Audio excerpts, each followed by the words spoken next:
ચાલો સત્સંગમાં જઈશું. હવે ટાઈમ થઈ ગયો છે સત્સંગમાં જવાનો. તો ચાલો ચાલો સત્સંગમાં જઈશું. સત્સંગમાં જવા માટે રસ્તામાં છું. આમ તો રિક્ષા આવે છે લેવા માટે, પણ રિક્ષા વહેલા જતી રહી તો ચાલતા રહીશું. બસ નજીક આવી ગયા.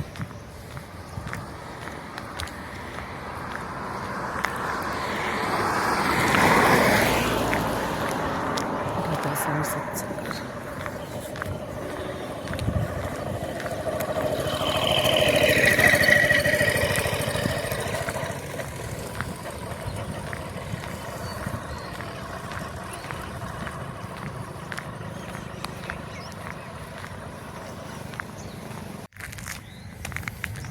સત્સંગમાં જવા માટે નીકળી છું.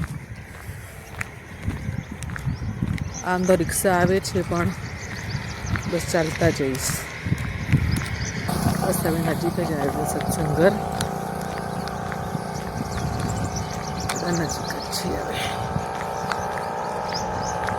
હવે સવારમાં તો ચાલવાની ખૂબ જ મજા પડે, કસરત પણ થઈ જાય.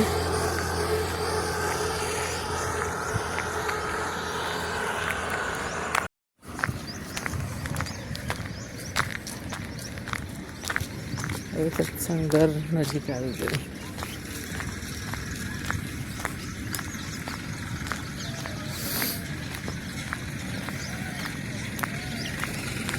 સત્સંગમાં જવા નીકળી.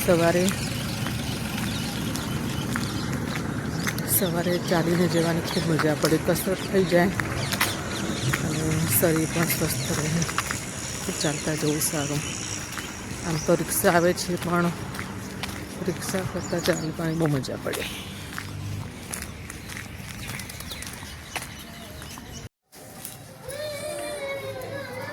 રવિવારના દિવસે ફાફડા જલેબી મંગાવી છે પાટણથી સ્પેશિયલ. તો આવી જાઓ નાસ્તો કરવા માટે.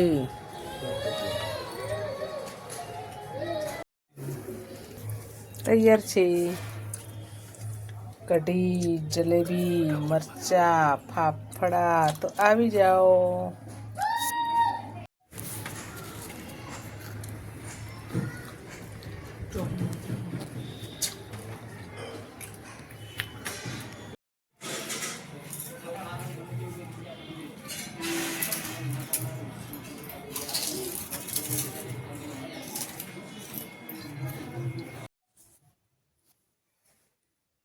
મારા પપ્પા વ્યસન કરતા હતા થોડું, પ્રણામ ભગત હતા. એમને રામાયણ, મહાભારત, ગીતા, કૃષ્ણચરિત્ર બધા પુસ્તકો વાંચતા અને મોઢે પણ હતા. કોઈનું દુઃખ એમનાથી જોયું નહીં જતું. 10 રૂપિયા ખિસ્સામાં હોય ને કોઈ ઉછીના લેવા માટે આવે 5 રૂપિયા, તો પણ પોતે કાઢીને આપી દેતા. એક સમયની વાત છે, મારા ભાઈને નોકરીનો ઓર્ડર આવેલો, નક્કી જ હતું.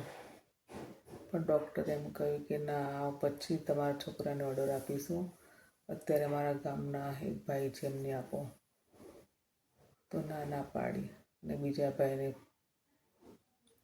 નોકરીમાં રખાઈ લીધા. એવા મનના ભગત હતા. ભાઈ પણ રાજા મહારાજાના જેમ જ જિંદગી જીવી હતી. પોતે મનના ભોળા હતા.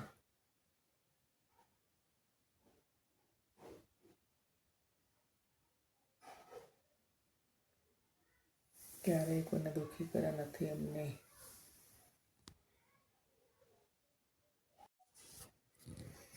મારો આજનો વિડીયો તમને કેવો લાગ્યો તો લાઈક કરો, શેર કરો. રાધા સ્વામીજી. કાલે ફરીથી મળીશું.